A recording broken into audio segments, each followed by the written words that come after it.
Okay, Algebra 1, this is section 17a. Now I'm breaking this up.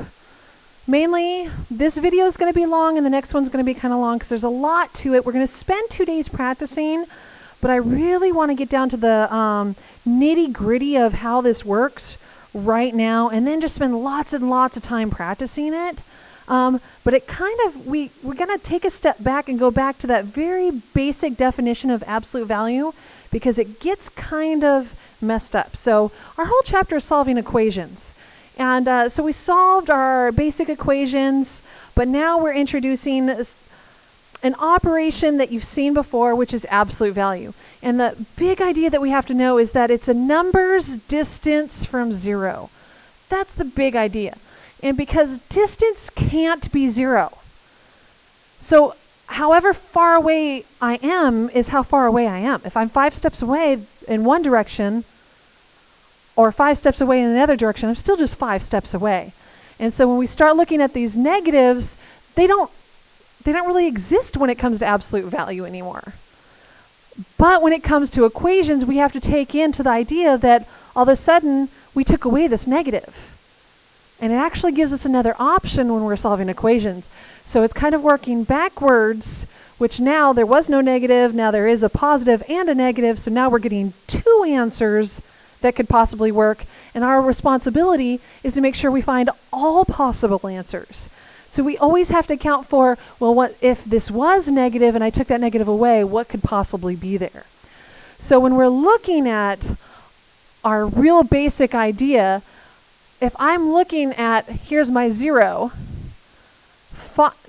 5 is 1, 2, 3, 4, 5 units away. So the absolute value of 5 is 5, just like I said here. But if we're looking at negative 5, it's still only 5 units away. And so when I say something like the absolute value of what number is 5, I have 2 numbers.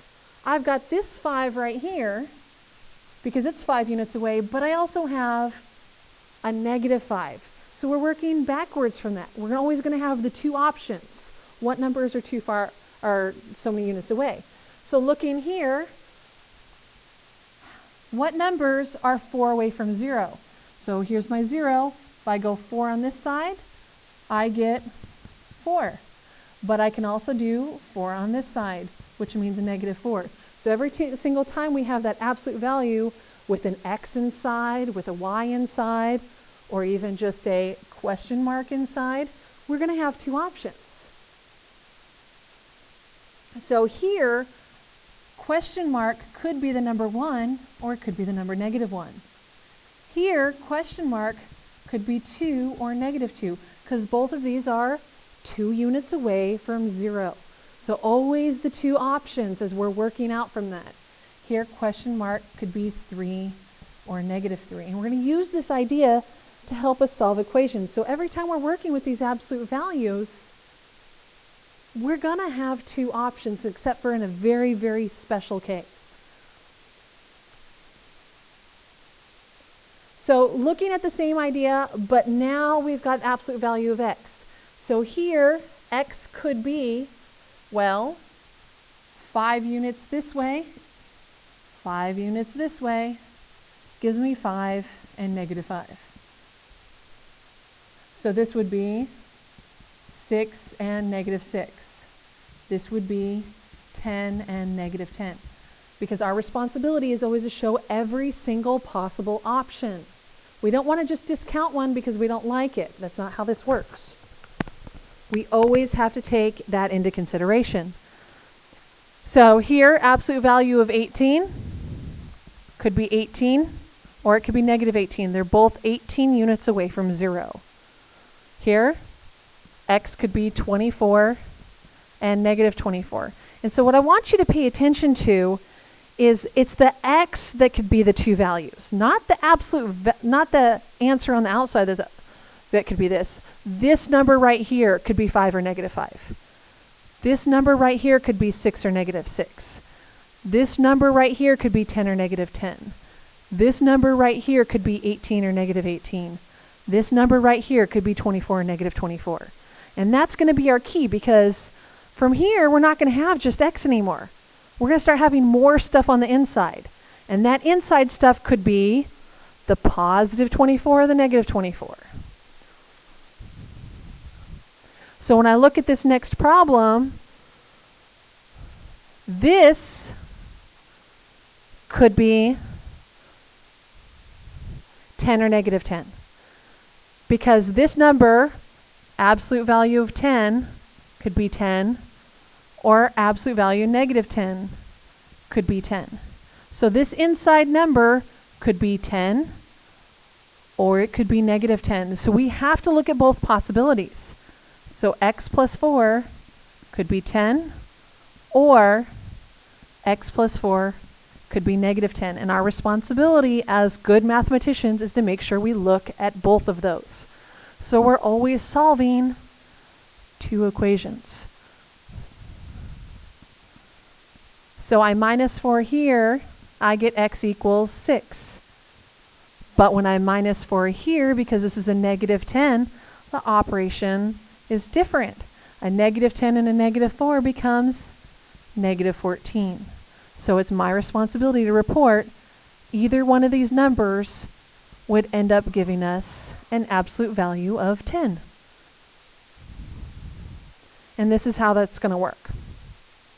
So when we're looking at the next one, this inside number could be 18 or negative 18.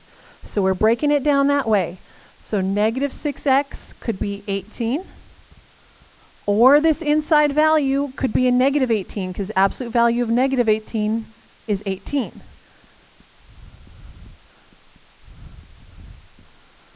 So I'm always looking at this part being 18 or negative 18. Because of that, absolute value of 18 is 18, and absolute value of negative 18 is 18. And then I solve those two equations, because I'm looking at those both options. So here I divide by negative 6. I'm dividing because those are side by side. So it indicates multiplication, and to undo multiplication I divide. So those cancel, and x is negative 3.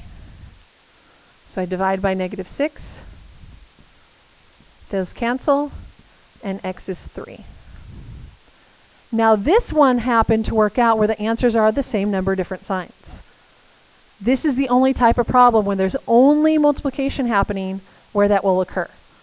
All the others will be different numbers.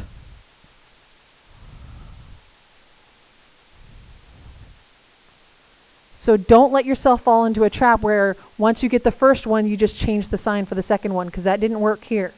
This isn't 6 and negative 6. Okay, so next one, we're looking for that inside. So this inside could be 24 or negative 24. So that's how we set it up.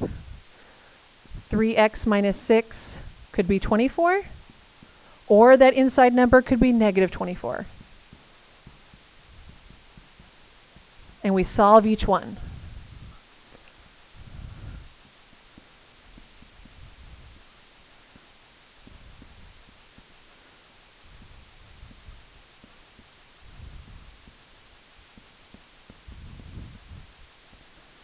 So I solved the first one, I got 10, now I go to the second one. And don't forget, because this is a negative 24, as soon as I add that 6, I'm going to get a different answer. What is that, negative 18?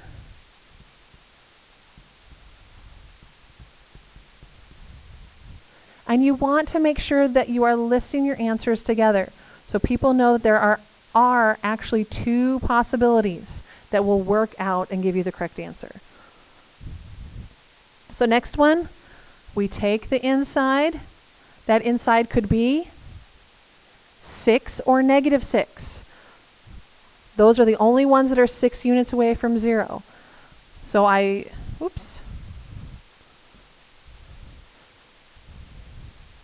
So I try out both possibilities. So 5x plus 1, that inside could be 6, or the inside could be negative 6.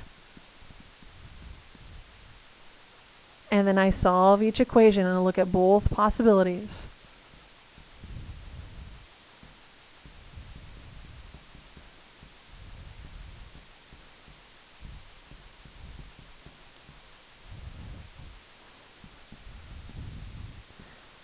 And that's probably the hardest part about, now keep in mind, -6, -1 gives me a different answer.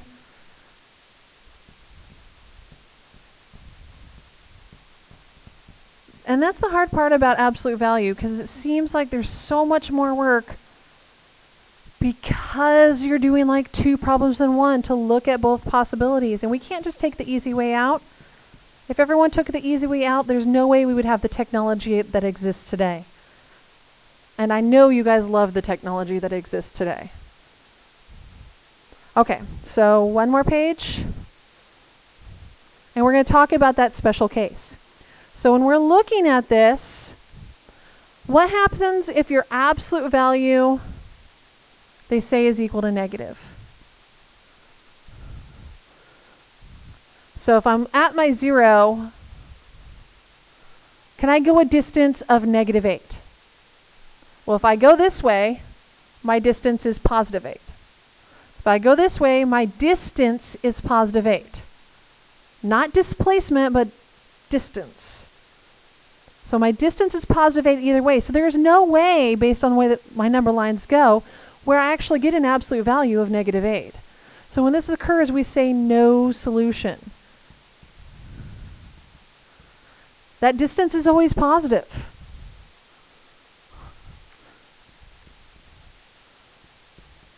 Because each time I'm 8 units away from 0, every single time. So anytime you get that absolute value equaling to a negative number, it just can't work. So in our next video, we're going to go ahead and talk about what happens when you have a bunch of extra stuff with the absolute value.